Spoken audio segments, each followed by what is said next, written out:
ஓம் ஸ்ரீ சாயிநாதாய நமஹ. அத்தியாயம் 4. ஷிரடிக்கு சாய்பாபாவின் முதல் விஜயம், ஞானிகளின் வருகை, ஷிரடி ஒரு புண்ணிய தீர்த்தம், சாய்பாபாவின் தோற்றம், கௌலிபுவாவின் கருத்து, விட்டலின் பிரசன்னம், ஷீர்சாகரின் கதை, பிரயாகையில் தாஸ்கனுவின் குளியல், சாய்பாபாவின் அயோனி ஜென்மமும் அவரின் முதல் ஷிரடி விஜயமும் 3 சத்திரங்கள். முந்தைய அத்தியாயத்தில் சாய் சரித்திரத்தை எழுத தூண்டிய சூழ்நிலைகளை விவரித்தேன். இப்பொழுது ஷிரடிக்கு சாய்பாபாவின் முதல் விஜயம் பற்றி கூறுகிறேன். ஞானிகளின் வருகை.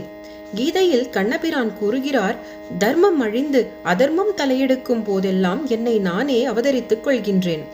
நல்லோரை காத்து தீயோரை அழிக்க யுகந்தோறும் அவதரிக்கின்றேன். இதுவே பகவானின் அவதார நோக்கம்.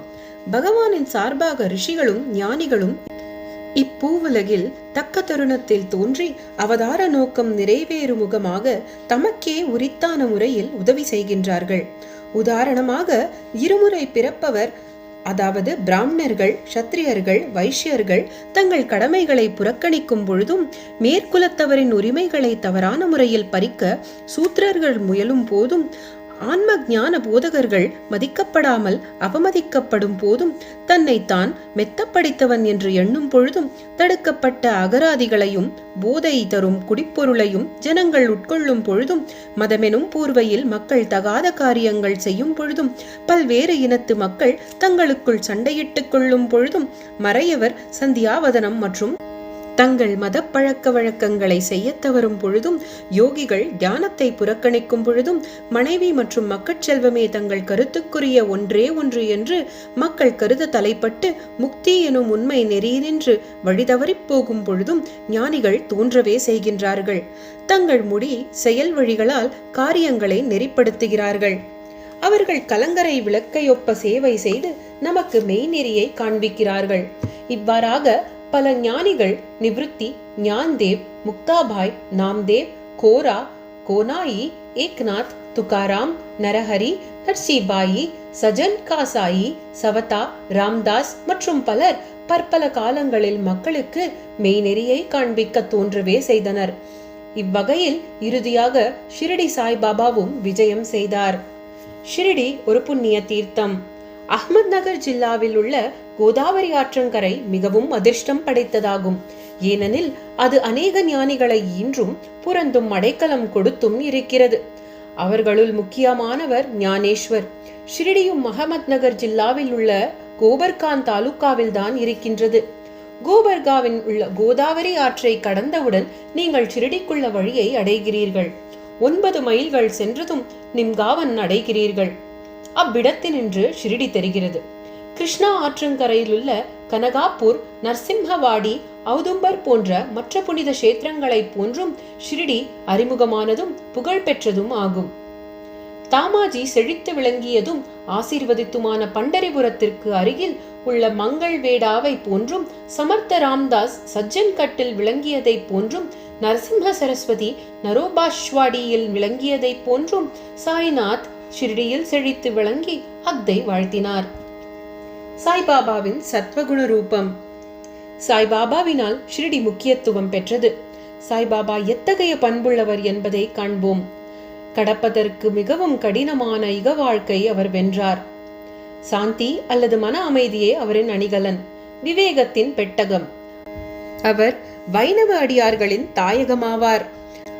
அவர் கர்ணனையொப்ப வள்ளல்களுள் எல்லாம் தலை சிறந்த வள்ளலாக விளங்கினார். சாராம்சம் அனைத்தினின்றும் பெற்ற சாராம்சமாகவும் இருந்தார். அவருக்கு அழியும் பொருட்கள் மீது ஆசை இல்லை. அவருடைய ஒரே ஈடுபாடான ஆன்ம உணர்வினேயே எப்பொழுதும் கவரப்பட்டார். இவ்வுலக பொருட்களிலோ அல்லது இவ்வுலகத்தை கடந்தவற்றிலோ அவர் மகிழ்ச்சி அடையவில்லை. அவரின் அந்தரங்கம் ஒரு கண்ணாடி போன்று தூய்மையானது. அவரின் மொழிகள் எப்பொழுதும் அமுதத்தை பெய்தன. பணக்காரர், ஏழை யாவரும் அவருக்கு ஒன்றே. புகழ்ச்சி, இகழ்ச்சி இவற்றை அவர் அறிந்திருக்கவே இல்லை அல்லது மதிக்கவும் இல்லை. அவரே எல்லா உயிர்கட்கும் இறைவன் ஆவார். அவர் சரளமாக பேசி அனைவருடனும் பழகினார். நடிப்பையே தொழிலாக கொண்ட குமரிகளின் நடிப்பையும் நாட்டியத்தையும் கண்டார். கஜல் பாடல்களை கேட்டார். ஆயினும் இம்மி அளவும் சமாதி நிலையிலிருந்து அவர் விலகவில்லை. அல்லாவின் நாமம் எப்பொழுதும் அவர் நாவில் இருந்தது. இவ்வுலகம் விழித்திருக்கும் பொழுது அவர் தூங்கினார். இவ்வுலகம் தூங்கும் பொழுது அவர் சுறுசுறுப்பாயிருந்தார். ஆழ்ந்த கடலையொப்ப அவர் மனம் அமைதியாய் இருந்தது. அவரது இருப்பிடம் தீர்மானிக்க இயலாததாய் இருந்தது மற்றும் அவர் செய்கைகள் நிச்சயமாக புரிந்து கொள்ள இயலாததாய் இருந்தது. அவர் ஓரிடத்தில் வாழ்ந்தார் எனினும் இவ்வுலகில் நடவடிக்கைகள் அனைத்தையும் அவர் அறிவார். அவரின் தர்பார் கவர்ச்சிகரமானது. தினமும் நூற்றுக்கணக்கான கதைகளை திருவாய் மலர்ந்தார். ஆனாலும் மௌன விரதத்தில் இருந்து இம்மி அளவும் பிழறவில்லை. மசூதியில் உள்ள சுவரின் மீது எப்பொழுதும் சாய்ந்து கொண்டிருந்தார் அல்லது காலை, மதியம், மாலை இவ்வேளைகளில் லெண்டி, சாவடி ஆகியவற்றை நோக்கி நடந்து கொண்டிருந்தார். எப்பொழுதும் ஆன்ம உணர்வில் கருத்துள்ளவராகவே இருந்தார். சித்தராயினும் சாதகரை போன்று நடித்தார். அவர் எளிமையாகவும் தாழ்மையாகவும் அகங்காரமற்றும் இருந்து எல்லோரையும் மகிழ்வித்தார். இவரே நமது சாய்பாபா. ஷிரடிமன் சாய்பாபாவின் திருவடிகளால் மிதிக்கப்பட்டதால் அசாதாரண முக்கியத்துவம் பெற்றது. ஆலந்தியை ஞானேஸ்வரும் பைட்டனை ஏக்நாத்தும் உயர்த்தியதை ஒப்ப ஷிரடியை சாய் உயர்த்தினார். ஷிரடியின் புல்லில் அரும்புகளும் கற்களும் ஆசீர்வதிக்கப்பட்டவைகள். ஏனெனில் அவைகள் எளிதாக சாயின் திருவடிகளை முத்தமிட முடியும். திருவடி துளிகளை நமது தலையில் ஏற்றிக்கொள்ள முடியும். நமது அடியவர்களுக்கு ஷிரடி மற்றும் ஒரு பண்டரிபுரம், ஜெகநாதம், துவாரகை, காசி, ராமேஸ்வரம், பத்ரி, கேதாரம், நாசிக், திரையம்பகேஸ்வரம், உஜ்ஜயினி, மகாகாளேஸ்வர் அல்லது மகாபலேஸ்வர், கோகர்ணம் போன்றாகியது. ஷிரடியில் சாய்பாபாவுடன் தொடர்பு கொள்வதே நமது வேதமும் தந்திரமும். அத்தை உலக உணர்வை தணித்து தன்னுணர்வை எளிதில் வழங்குகின்றது. சாய்பாபாவின் தரிசனமே நமது யோக சாதனம். அவருடன் பேசுவது நமது பாவங்களை கிழித்துறச் செய்யும். அவரின் திருவடிகளுக்கு நறுமண எண்ணெய் தேய்ப்பதே நமது திரிவேணி பிரயாகை நீராடல். அவரின் திருவடி தீர்த்தத்தை அருந்துவதனால் நமது ஆசைகள் அற்றுவிடும். அவரின் ஆணையே வேதம். அவர் ஊதியையும் பிரசாதத்தையும் உண்ணாலே எல்லாவற்றையும் தூய்மையாக்கும். நமக்கு ஆறுதல் அளித்த அவரே நமது கிருஷ்ணர், ராமர். அவரே நமது பரபிரம்மம். அவர் தாமே மாறுபட்ட இரு வினைகளுக்கு அப்பாற்பட்டவராய் தாழ்த்தப்படாமலும் உயர்த்தப்படாமலும் இருந்தார். எப்பொழுதும் ஆன்மாவில் சத்து சித்து ஆனந்தமாக கவரப்பட்டார். அவரின் இருப்பிடம் ஷிரடியானாலும் அவரின் செயல் இலக்குகள் பரந்து பஞ்சாப், கல்கட்டா, வட இந்தியா, குஜராத், தக்காணம், கன்னடம் ஆகியவரைக்கும் விரிந்திருந்தது. இவ்வாறாக திக்கெட்டும் நெடுந்தூரம் சாயின் புகழ் பரவி எல்லா பகுதிகளிலிருந்தும் அடியவர் திருக்கூட்டம் அவரின் தரிசனத்தையும் ஆசீர்வாதத்தையும் பெறுவதற்காக வந்தது. அவருடைய தரிசனம் ஒன்றினாலேயே மக்களின் மனம் சுத்தமாக இருப்பினும் இல்லாவிட்டாலும் கணத்தில் அமைதி அடையும். பண்டரீபுர விட்டல் ரகுமாயியை சேவித்த அதே ஈடு இணையற்ற மகிழ்ச்சியை அவர்கள் பெற்றார்கள் என்றால் அது மிகையாகாது. இது போன்ற ஓர் அடியவர் சொல்வதை கேளுங்கள். கௌலிபுவாவின் பிரகடனம். ஏறக்குறைய 95 வயதுடைய கௌலிபுவா எனும் ஒரு பக்தர் பண்டரிபுரத்துக்கு வருடந்தோறும் சென்று வருவார். அவர் பண்டரிபுரத்தில் 8 மாதங்கள் தங்கினார். கங்கை கரையில் ஆடி மாதத்திலிருந்து கார்த்திகை வரை 4 மாதங்கள் தங்கினார். மூட்டைகளை சுமப்பதற்காக ஒரு கழுதையை தன்னுடனும் ஒரு சீடனை துணைவனாகவும் வைத்திருந்தார். ஒவ்வொரு ஆண்டும் தனது பண்டரிபுர விஜயத்தை செய்துவிட்டு ஷிரடிக்கு தான் மிகவும் அன்பு செலுத்திய சாய்பாபாவை பார்க்க வருவார். அவர் பாபாவை உற்று நோக்கி இவ்வாறாக கூறுவது வழக்கம். இவரே ஏழைகளிடத்தும் தீனர்களிடத்தும் கருணை காட்டும் கடவுளான பண்டரிநாத விட்டலின் அவதாரமாவார். கௌலிபுவா விட்டலின் முதிய அடியவர். பண்டரிக்கு அநேக முறை விஜயம் செய்தார். சாய்பாபா பண்டரிநாதரே என்பதை பிரகடனம் செய்தார். விட்டல் தாமே தோன்றினார். இறைவனது நாமத்தை நினைத்துக் கொண்டிருத்தலிலும் பாடுதலிலும் சாய்பாபா மிகவும் விருப்பமுள்ளவர். அவர் எப்பொழுதும் அல்லாஹ் மாலிக் என்றார். தமது முன்னிலையில் மற்றவர்களை கடவுளது நாமத்தை இரவும் பகலும் தொடர்ந்து 7 நாட்கள் பாடும்படி செய்தார். இதற்கு நாம சப்தாகம் என்று பெயர். ஒருமுறை அவர் தாஸ்கனு மகாராஜை நாம சப்தாகம் செய்யும்படி சொன்னார். 7வது நாளின் முடிவில் விட்டல் பிரசன்னமாவதற்கு உறுதியளித்ததால் தான் அதை செய்வதாக அவர் கூறினார். அதற்கு பாபா தமது நெஞ்சின் மேல் கை வைத்து நிச்சயம் விட்டல் பிரசன்னமாவார் என்று உறுதியளித்து, ஆனால் அந்த பக்தன் ஊக்கமுடையவனாகவும் பக்தியுடையவனாகவும் இருக்க வேண்டும் என்று கூறினார். டாக்கூர்நாத்தின் டங்கபுரி, விட்டலின் பண்டரி, ரன்சோட்டின் துவாரகை எல்லாம் இங்கே இருக்கின்றன. துவாரகையை பார்க்க எவரும் வெகு தூரம் செல்ல வேண்டியதில்லை. இவ்வாறாக அன்பாலும் பக்தியாலும் பக்தன் பொங்கிக் கொண்டிருக்கும் பொழுதுதான் விட்டல் தாமே இங்கு பிரசன்னமாவார். சப்தாகம் பூர்த்தியானதும் விட்டல் கீழ்கண்ட விதமாக பிரசன்னமாகவே செய்தார். வழக்கம் போல குளித்து முடித்த பின் காக்கா சாஹேப் தீக்ஷித் தியானத்தில் அமர்ந்திருந்தார். அவர் ஒரு காட்சியில் விட்டலனை கண்டார். மத்தியானம் பாபாவின் தரிசனத்திற்காக சென்ற பொழுது பாபா ஐயமர அவரை நோக்கி, விட்டல் பாட்டீல் வந்தாரா? நீர் அவரை கண்டீரா? அவர் விளையாட்டு பிள்ளை போன்றவர். அவரை உறுதியாக பற்றிக் கொள்ளும். இல்லாவிடில் நீர் சிறிதே கவனக்குறைவாக இருப்பினும் தப்பித்து விடுவார் என்று கூறினார். இது காலையில் நிகழ்ந்தது. மத்தியானம் மற்றொரு விட்டல் தரிசனம். வெளியிலிருந்து ஒரு ஹாக்கர் 25 அல்லது 30 விட்டோபா படங்களை விற்றுக்கொண்டு வந்தான். அப்படம் காக்கா சாஹேபின் காட்சியில் தோன்றிய உருவத்துடன் ஒத்திருந்தது. இதை கண்டதும் பாபாவின் மொழிகளை நினைவு கூர்ந்தும் காக்கா சாஹேப் தீக்ஷித் ஆச்சரியப்பட்டு மகிழ்ச்சியுற்றார். ஒரு படத்தை வாங்கி தனது பூஜை அறையில் வழிபாட்டுக்காக வைத்தார். பகவந்த்ராவ் ஷீர்சாகரின் கதை. பகவந்த்ராவ் ஷீர்சாகரின் கதை பாபா விட்டல் வழிபாட்டில் எவ்வளவு ஆர்வமுள்ளவராக இருந்தார் என்பதை எடுத்து காட்டுகிறது. பகவந்த்ராவின் தந்தையர் விட்டோபாவின் பக்தர். பண்டரிபுரத்திற்கு வருடாந்திர பயணம் செய்யும் பழக்கமுடையவர். தமது வீட்டிலும் விட்டோபாவின் உருவம் வைத்து அவர் வழிபட்டார். அவர் இறந்த பின் அவரது மகன் வருடாந்திர பயணம், வழிபாடு, சிரார்த்தம் முதலியவை அனைத்தையும் நிறுத்திவிட்டார். பகவந்த்ராவ் ஷிரடிக்கு வந்தபோது பாபா அவரது தந்தையை நினைவு கூர்ந்து கூறியதாவது, அவரது தந்தை எனது சிநேகிதன், எனவே நான் அவரை இங்கு இழுத்தேன். அவர் நைவேத்தியம் படைக்காதது விட்டலையும் என்னையும் பட்டினி போட்டார். எனவே அவரை நான் இங்கு கொணர்ந்தேன். அவருடன் வாதாடி வழிபாடு செய்ய வைப்பேன். தாஸ்கனுவின் பிரயாகை குளியல். கங்கையும் யமுனையும் சந்திக்கும் இடத்திலுள்ள பிரயாகை எனும் புண்ணிய நதியில் ஸ்நானம் செய்வது மிகவும் பாக்கியமானது என்று இந்துக்கள் நினைக்கிறார்கள். ஆயிரக்கணக்கான யாத்ரிகள் குறிப்பிட்ட காலங்களில் புண்ணிய ஸ்நானத்திற்காக அவ்விடம் செல்கிறார்கள். ஒருமுறை தாஸ்கனு தம் ஸ்நானம் செய்வதற்காக பிரயாகை போக வேண்டும் என்று நினைத்தார். பாபாவிடம் அங்கனமே செய்வதற்கு அனுமதி வேண்டி வந்தார். பாபா அவருக்கு சொல்லிய பதிலாவது, அவ்வளவு தூரம் போக வேண்டிய அவசியமில்லை, நமது பிரயாகை இங்கேயே இருக்கிறது, என்னை நம்பு என்றார். அப்பொழுது ஆச்சரியத்திலும் ஆச்சரியம். தாஸ்கனு தன் தலையை பாபாவின் அடிகளில் வைத்ததும் கங்கை, யமுனை ஆறுகள் புனித நீர் பாபாவின் 2 கார்கட்டை விரல்களில் இருந்தும் சீராக வெளிப்பட்டது. இவ்வாச்சரியத்தை கண்ணுற்ற தாஸ்கனு அன்பு ஆழ்ந்த மரியாதை உணர்ச்சியால் பெரிதும் கவரப்பட்டார். அவர் கண்கள் நீரால் நிறைந்தன. அந்த ரங்கத்தில் அவர் உணர்ச்சியால் உந்தப்பட்டார். அவருடைய பேச்சு பாபாவின் புகழையும் அவரின் லீலைகளையும் குறிப்பிடும் கவிதையாக பொங்கி வெளிப்பட்டது. சாய்பாபாவின் அயோனி ஜென்மமும் அவரின் முதல் ஷிரடி விஜயமும். சாய்பாபாவின் பெற்றோர் பிறந்த இடம் இவற்றை பற்றி ஒருவருக்கும் தெரியாது. பல விசாரணைகள் செய்யப்பட்டன. பாபாவிடமும் மற்றவர்களிடமும் பல கேள்விகள் கேட்கப்பட்டன. ஆனால் திருப்தியான பதிலோ செய்திகளோ இதுவரை கிடைக்கவில்லை. வழக்கத்தில் இவைகளை பற்றி நமக்கு ஒன்றும் தெரியாது. சாதாரண மனிதர்களை ஒப்ப நாமதேவர், கபீர் முதலியோர் பிறக்கவில்லை. அவர்கள் சிசுக்களாக முத்துக்களின் தாயினிடத்தில் காணப்பட்டார்கள். நாம்தேவ் கூனாயியால் பிரம்மரதி ஆற்றிலும், கபீர் தமால் என்பவரால் பகீரதி ஆற்றிலும் கண்டெடுக்கப்பட்டார்கள். சாய்பாபாவின் விஷயமும் அதையொத்ததே ஆகும்.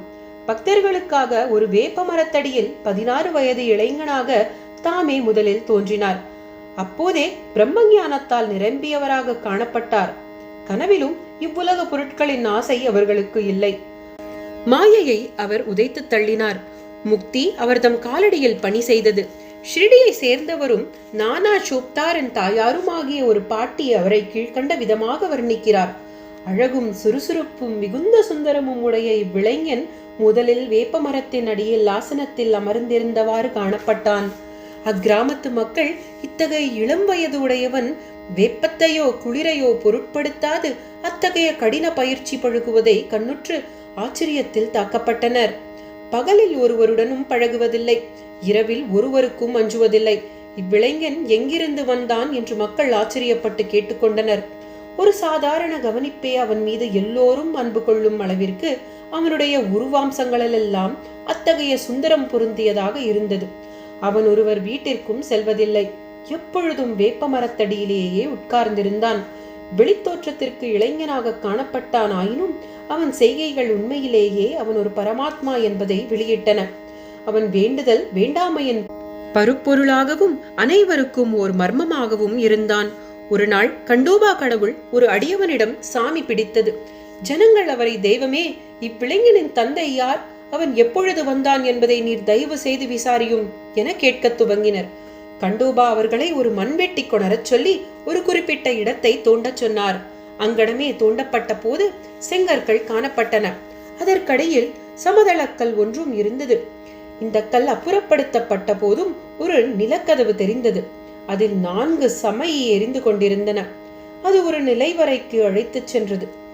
அதில் ஜபமாலைகள், அவற்றை வைத்து ஜபம் செய்யும் பசுமுக உருவப் பைகள், மரப்பலகைகள் முதலியவை காணப்பட்டன. கண்டோபா கடவுள் கூறியதாவது, இவ்விளைஞன் இங்கு 12 ஆண்டுகளாக பயிற்சி செய்தான். பிறகு ஜனங்கள் அவ்விளைஞனிடம் இதை பற்றி கேட்க துவங்கினர். அவன் அவர்களை திசை திருப்பி அது தன்னுடைய குருவின் இடம் என்றும் அவருடைய புனிதமான வாதன் என்றும் அதை நன்றாக பாதுகாக்கும்படியும் வேண்டிக் கொண்டான். ஜனங்கள் அப்பொழுது கதவை முன்பிருந்தபடியே மூடிவிட்டனர். அரசமரமும் அத்திமரமும் புனிதமாயிருப்பது போல் பாபா வேப்ப மரத்தையும் அதே அளவில் புனிதமாக கருதி அதையே பெரிதும் விரும்பினார். மகள் சாப்பதியும் மற்ற அடியவர்களும் இவ்விடத்தை பாபாவின் குருநாதர் சமாதியடைந்த இடமாக கருதி சாஷ்டாங்க சரணம் செய்தனர்.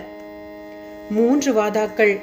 வேப்பமரம் இருக்கும் இடமும் அதை சுற்றியுள்ள இடமும் ஹரிவிநாயக் சாத்தே அவர்களால் வணங்கப்பட்டு சாத்தேயின் வாதா என்ற பெயரில் ஒரு பெரிய கட்டிடம் எழுப்பப்பட்டது. அங்கு திரண்ட புனித யாத்திரிகளுக்கு அது ஒன்றே தங்குமிடமாய் இருந்தது. ஒரு பார் வேப்ப மரத்தியை சுற்றி கட்டப்பட்டது. தங்கும் இடமும் படிக்கட்டுகளுடன் அமைக்கப்பட்டது. படிக்கட்டுகளின் அடியில் ஒரு இருப்பிடம் இருக்கிறது. பக்தர்கள் அம்மேடையில் வடக்கு நோக்கி அமர்கிறார்கள். வியாழன் வெள்ளிக்கிழமைகளில் மாலை நேரங்களில் அங்கு வாசனை பொருட்களை எரிப்பவர்கள் கடவுள் கிருபையால் மகிழ்ச்சியுடன் இருப்பர். இந்த வாதா பழமையானது, உதிர்ந்து கொட்டும் தன்மையுடையதாகவும் பழுது பார்க்க வேண்டியதாகவும் இருந்தது. அதற்கு தேவையாய் இருந்த பழுது பார்க்க வேண்டியவை, சேர்க்க வேண்டியவை, மாறுபாடுகள் எல்லாம் சம்ஸ்தானத்தால் செய்யப்பட்டன. சில ஆண்டுகளுக்கு பின் தீக்ஷித் என்ற பம்பாய் வக்கீல் இங்கிலாந்து சென்றிருந்தார். அங்கு நேரிட்ட ஒரு விபத்தில் தனது காலை முறித்துக் கொண்டார். இக்காயம் எந்த விதத்திலும் குணப்படும் வழியாக காணவில்லை. நானா சாஹேப் சந்தோர்கர் சாய்பாபாவிடம் முயற்சிக்கும்படி அறிவுறுத்தினார். எனவே அவர் 1909 சாய்பாபாவை கண்டு தனது கால் ஊனத்தை விட தனது மனது ஊனத்தையும் குணமாக்கும்படி வேண்டிக் கொண்டார். சாய்பாபாவின் தரிசனத்தால் மகிழ்ச்சியுற்று ஷிரடியிலேயே தங்கிவிட முடிவு செய்தார். எனவே தனக்காகவும் அடியவர்களுக்காகவும் ஒரு வாதாவை எழுப்பினார். 10/2/1910 அன்று அக்கட்டிடத்திற்கு அஸ்திவாரம் இடப்பட்டது. இந்த நாளில் மற்ற 2 முக்கிய சம்பவங்கள் நிகழ்ந்தன. தாதா சாஹேப் கபர்டே தனது வீடு திரும்புவதற்கு அனுமதி அளிக்கப்பட்டார். சாவடில் இரவு ஆரத்தி தொடங்கியது. இந்த வாதா கட்டம் முடிக்கப்பட்டு 1911 ராமநவமி தினத்தில் உரிய மரியாதைகளுடனும் சம்பிரதாயங்களுடனும் பிரவேசம் செய்யப்பட்டது. நாக்பூரை சேர்ந்த புகழ்பெற்ற லட்சாதிபதியான பூட்டி அவர்களால் மற்றொரு வாதா அல்லது அரண்மனை மாளிகையும் எழுப்பப்பட்டது. ஏராளமாக பணம் இக்கட்டிடத்திற்கு செலவிடப்பட்டது. ஏனெனில் சாய்பாபாவின் உடல் இவ்விடத்தில் தான் அடக்கம் செய்யப்பட்டு இருக்கிறது. இது தற்பொழுது சமாதி கோவில் என்று வழங்கப்படுகிறது. இவ்விடத்தில் பாபா தண்ணீர் விட்டு கவனித்து வந்த ஓர் பூந்தோட்டம் இருந்தது. முன்னர் ஒன்றுமே இல்லாத இடத்தில் 3 வாதாக்கள் எழும்பின. இவை எல்லாவற்றிலும் ஆரம்ப காலத்தில் அனைவருக்கும் சாதேவின் வாதாவே நிரம்ப பயன்பட்டது.